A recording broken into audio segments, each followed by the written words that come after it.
When our heroes were coming home wounded, I saw the transition these young men were making, trying to build a life, trying to get a family started, trying to furnish a home. It was just almost impossible.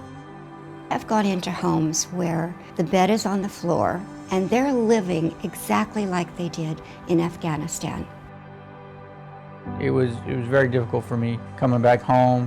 When I first got out, I was staying in my car for a while. I went to a shelter, and then eventually I moved out of there and moved back in with my wife and her parents, and not too long ago, we got this house. I'm hoping that this will be stable for the rest of my life, a place for my daughter and my family to grow old and have good memories. Furnishing Hope, our name says what we try to do. We try to give them hope. The Torres is a darling family.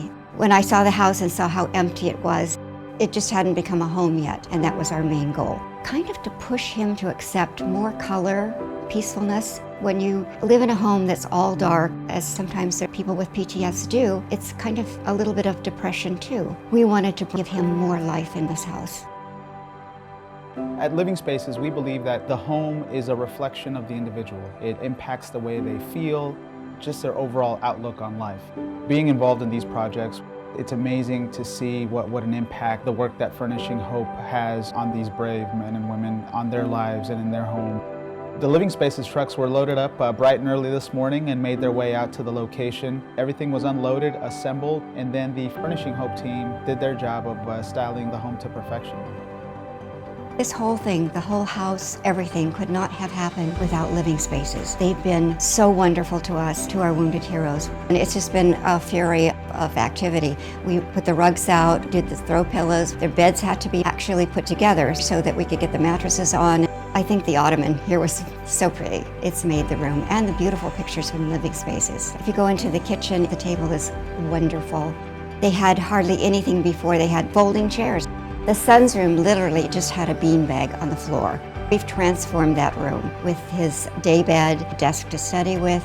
We're thrilled with that room. The daughter's room, she liked butterflies, so that's what we concentrated on.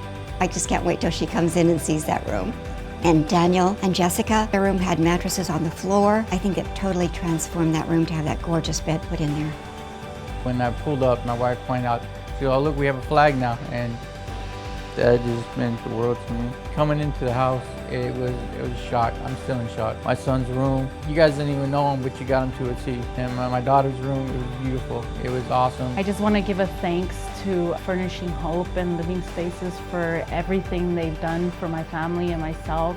For the first time in our life, we finally have our own furnished home and we could move on with our life.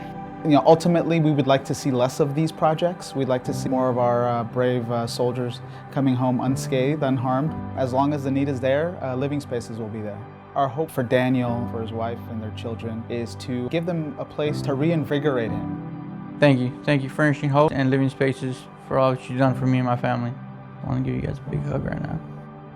Thank you.